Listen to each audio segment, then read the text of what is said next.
2020 will always be remembered in the history for the pandemic and how that changed all of our lives forever.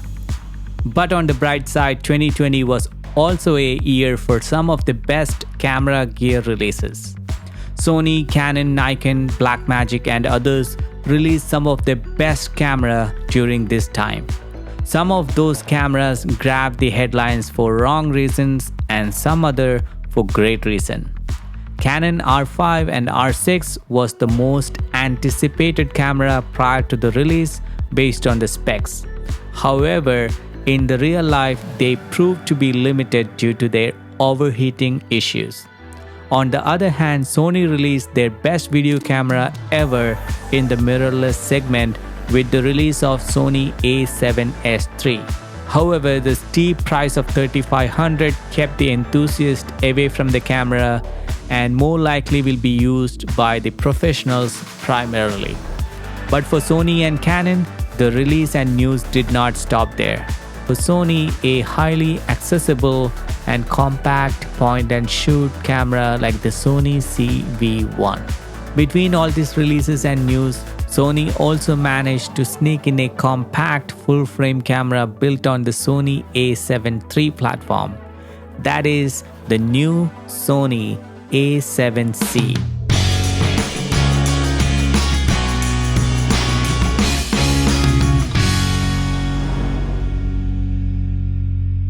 Hey guys, welcome back. In today's video, we are gonna unbox the Sony A7C full frame camera. So let's get to it.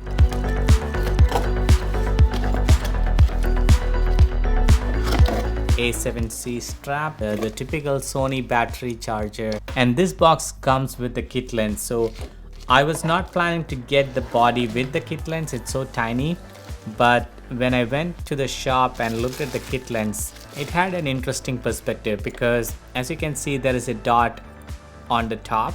It makes it so compact, so it just stays there. So if you rotate it, then at 28mm it expands a bit more. The fun thing is when you are done with the shooting, you can just lock it and it becomes very compact. If you're getting a compact body, then I would say check this lens out. We have to test it out to see how this stacks up against the other kit lenses, but at least the compact pancake style, I'm definitely liking it. So we will put this in and see how the lens performs. But let me take out the camera first. That's the typical USB-C to USB cable. Voila! That's the camera. This is the Sony A7C camera. And it's pretty actually good because if you look at the top dial, it got nice silver touch to it. It just reflects the compact and retro style all together. Even though it's compact, it still feels nice and good in your hand. So let's put the battery in with all the full frame camera using the same battery. It's much easier to just use the battery and then start immediately. So let's put the lens, the kit lens, and see how that stacks up. All the sound that you guys are hearing, that's from this thing. So anyway, let's take out the lens and put that in.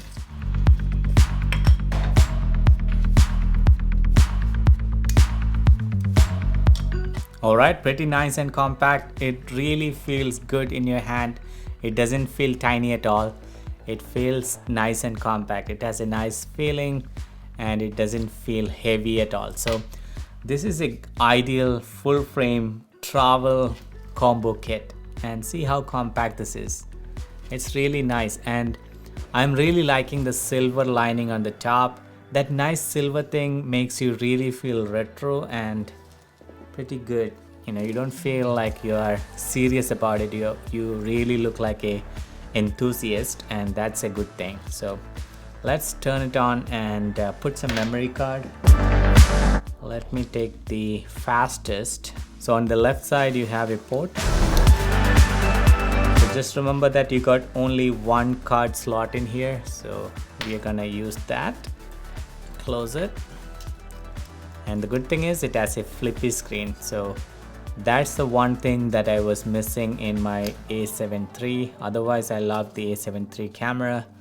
I wish it had the flippy screen. So now let's look at the options here. Please extend the lens by rotating the zoom to take photo or video. So right now it's in the, by default, it's in the lock position, as you can see here. So you just have to rotate to the right clockwise so it starts taking. So right now you can see this is 28 millimeters. So if you want to take like a selfie with the kit lens, it's still possible. 28, I thought it's gonna be too tight, but with full frame it's not too bad. I think it's less tighter than this frame. Right now I have a 24 millimeter on an APS-C body, so it's more like a 35. But the 28 on this full frame is much better. It's definitely possible to carry this and use it as a travel vlogging camera. It's definitely possible because the weight and the compact lens, it's gonna be worth it. I'm really liking it. So let's set up the menu. I think let's go over what are the things that I would set up in the menu when I start. So I'm just gonna put it into movie mode. I'm not gonna use it for photo, and I barely take photo. If you're using this camera for taking photos, you can still use it and it's pretty good, but I don't know if I would use it as a primary camera for photo, but I would definitely consider this if you're planning to do videos. Let's set up the menu. In the top menu, number 2, exposure mode, instead of auto, always change it to manual. So even when in the movie mode, you can adjust the shutter by rotating the dial. Okay, menu number 3, memory, we are gonna save it under 1. So that way when I turn the dial, top dial to 1, I have all my settings ready to go with 24 frames per second, f1/50th, and I'm ready to shoot. So now let's see how that looks like with the flippy screen. Alright, it's looking awesome. I have the eye autofocus, the colors look good. So I'll switch from this camera all the way to this. I'm really liking the color right out of the box. With just those settings, ISO is now 800, f4, 24 frames per second in 4K, and shutter is 1/50th. And the colors are really good. It's not like the previous A7III color. Now let's start recording. Alright, so I'm just holding it in my hand. Just press record now. In 4K, it's tracking my eyes, so it's doing a pretty good job. And I'm holding it, so let's see how the stabilization is when you hold it. I'm not going to use any Catalyst browse stabilization. I'm just going to use it directly in Final Cut Pro. And the light is ambient light is good for shooting this. So right now the lens goes only up to 4 f4, so I am limited to that lighting condition, but it's not too bad. As you can see here, 4K 24 frames per second, and the shutter is 1/50th, ISO 640, and I'm really liking the color. I'm surprised. I'm not surprised because I have seen some reviews about the colors on this, and I'm really glad that Sony has made some changes to A7C. Even though it's a compact camera, I think for video, and if you're run and gun, and if you're a travel blogger, this is a game changer. And I really recommend for videos, especially with the flippy screen, and if you're a one-man crew. I'm really liking it. But again, this kit lens is also interesting. You can, when you're traveling, it really helps because look at the size of this.